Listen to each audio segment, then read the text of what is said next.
میرے رسول پاک صلی اللہ علیہ وسلم کا ایک فرمان ہے مصنف عبدالرزاق میں، یہ حدیث آپ نے آج یاد رکھنی ہے۔ نبی پاک صلی اللہ علیہ وسلم نے فرمایا کسی آدمی کے نماز اور روزے سے متاثر نہ ہونا، پہلے دیکھ لینا کہ وہ امانت دار ہے کہ نہیں۔ کسی کے نماز روزے سے متاثر نہیں ہونا، پہلے دیکھ لینا کہ دیانت دار ہے کہ دیکھنا لوگوں کی جیبوں پہ کتنی نظریں ڈالتا ہے۔ فرمایا بہت سارے نماز روزے والے دھوکے بازی کرتے ہیں، دیانتی نہ کریں، اپنے عہدے کا پاس رکھیں، اپنے منصب کا خیال رکھیں۔ عہدے جس جگہ آپ موجود ہیں آپ کی ذمہ داری ہے۔ میرے رسول پاک صلی اللہ علیہ وسلم نے فرمایا ہر بندہ تم میں سے نگران ہے، اور جو اس کی رعایا ہے اس کے بارے میں اس نے جواب دینا ہے۔ کبھی بھی بددیانتی نہ کریں۔ ہم لوگوں کا پہلے اعتماد حاصل کرتے ہیں، پھر اس اعتماد کو ٹھیس پہنچاتے ہیں۔ اس کا نقصان پتہ کیا ہوتا ہے؟ دنیا میں سب سے کمزور شخص وہ ہوتا ہے جس پر کوئی اعتبار نہیں کرتا۔ جس کا اعتماد ضائع ہو جائے وہ آدمی بکھر جاتا ہے۔ کبھی بھی دھوکہ دہی کی پالیسی نہ بنائیں۔ ہم لوگوں سے مفادات لینے کے لیے اپنے رویے میٹھے کرتے ہیں، اور جب کام نکل جاتا ہے پھر ہمارے رویے بدل جاتے ہیں۔ یہ دھوکہ ہے، یہ بددیانتی ہے، اس کو اللہ رسول نے پسند نہیں کیا۔ میرے نبی پاک علیہ السلام نے فرمایا جس میں تین باتیں پائی جائیں وہ تو منافق ہے۔ اگرچہ علماء کہتے ہیں یہاں منافق اعتقادی مراد نہیں، منافق عملی مراد ہے، لیکن حضور نے فرمایا منافق ہے۔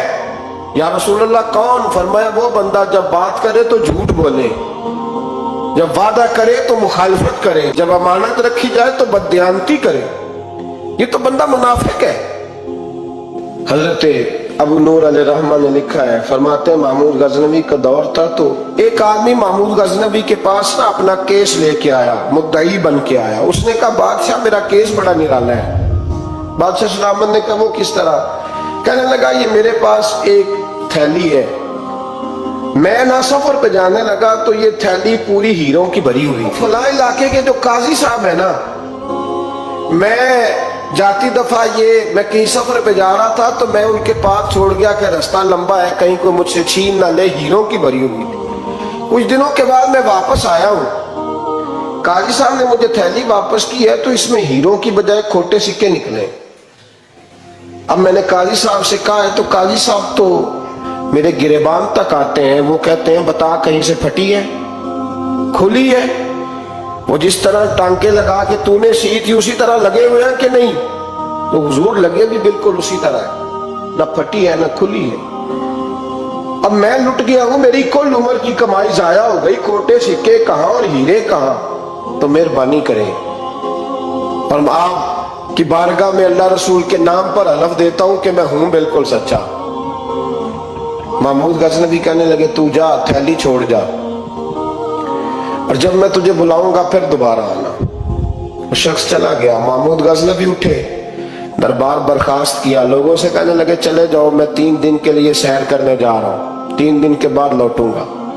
اکیلے جب رہ گئے نا محمود دربار میں تو محبوب نے چھری منگائی۔ وہ جس تخت پہ بیٹھتے تھے وہاں گدا بچھا ہوا تھا، یہ گدا پڑا نا، وہ گدا بچھا ہوا، تو محمود نے چھری کے ساتھ اس کو پھاڑ ڈالا اور چھری جیب میں رکھی نکل گئے۔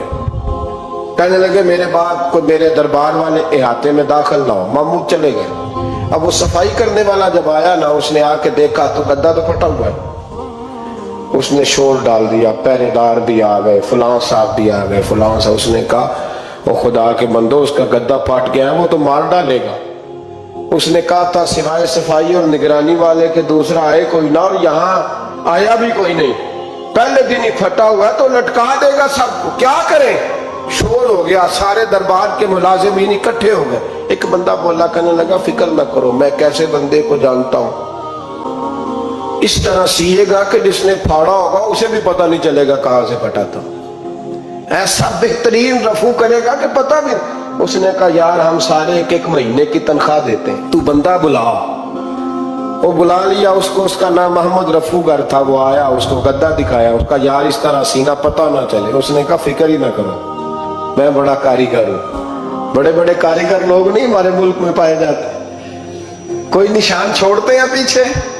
بڑے کاریگر کا پیسے ہونے چاہیے، بڑے بڑے کاریگر بندے۔ آپ یقین کریں ایسا ایسا فلسفہ یہ عمرہ عبادت ہے نا, سرکار دو عالم صلی اللہ علیہ وسلم کی بارگاہ کی حاضری بڑی نعمت ہے نا. تو سعودی گورنمنٹ نے پابندی لگا دی. خیر ان کی بھی زیادتی ہے, اس طرح کی پابندیاں شریعت اسلامیہ میں جائز نہیں. اللہ کے گھر مسلمان جب چاہے جا سکتا ہے, لیکن وہ کہتے ہیں جی 2000 ریال دے جس نے 2 سال بعد بھی آنا ہے. انہوں نے پابندی لگائی تو ہمارے ایجنٹوں نے بھی کئی خاص ٹریننگ حاصل کی ہوئی ہے, پتہ نہیں کہاں سے سیکھ کے آئے, انہوں نے بھی رستہ نکال لیا.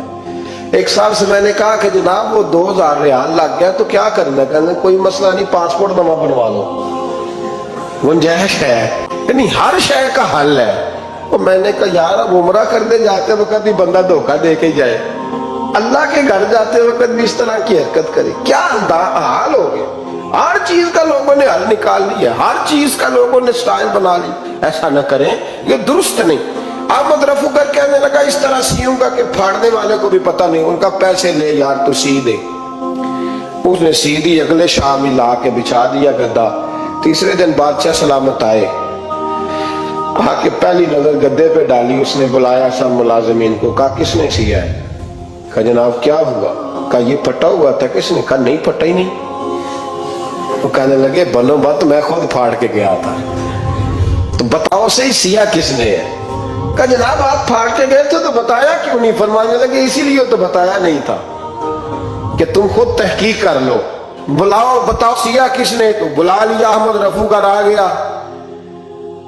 اس کو جب بلا کے سامنے بادشاہ کھڑا کیا, کبھی تم نے سیا ہے؟ کہنے لگا حضور آپ کے سارے ملازم کٹھے ہو کے آئے تھے, میری غلطی کوئی نہیں. کہا نہیں یار تو بڑا کاریگر ہے, میں نے اپنے ہاتھ سے پھاڑا تھا پر مجھے بھی نہیں پتا چل رہا کہاں سے پھٹا تھا. اچھا یہ بتا یہ تھیلی جو ہے یہ بھی تو نے سی تھی؟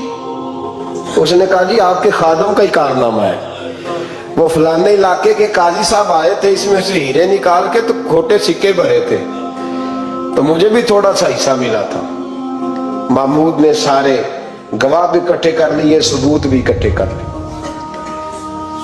پھر قاضی کو بلایا, پہلے سارے ثبوت اور گواہ کیس حل کر لیا. پھر ہمارے ہاں یہ حال ہوتا ہے کہ مدعی 2-3 ہفتے کے بعد خود ہی ہاتھ باندھ جاتا ہے, کہنا تسی میری جان چھڑو, مجرم پھڑو پاوے نہ پڑھو.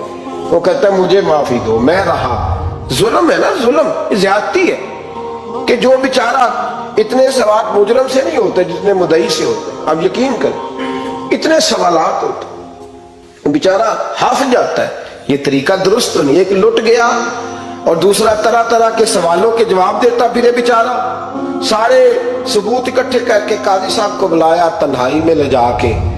محمود غزنوی نے کہا قاضی صاحب آپ سے غلطی ہو گئی, غریب آدمی تھا, وہ لٹ گیا ہے, اس نے تو بڑی مشکل سے کچھ ہیرے جمع کیے تھے اور اس کی کل کائنات تھی, تو آپ اس کا مال اسے دے دیں. بات کا تو قاضی صاحب کہنے لگے آپ مجھ پہ الزام لگا رہے ہیں, سوال ہی نہیں پیدا ہوتا.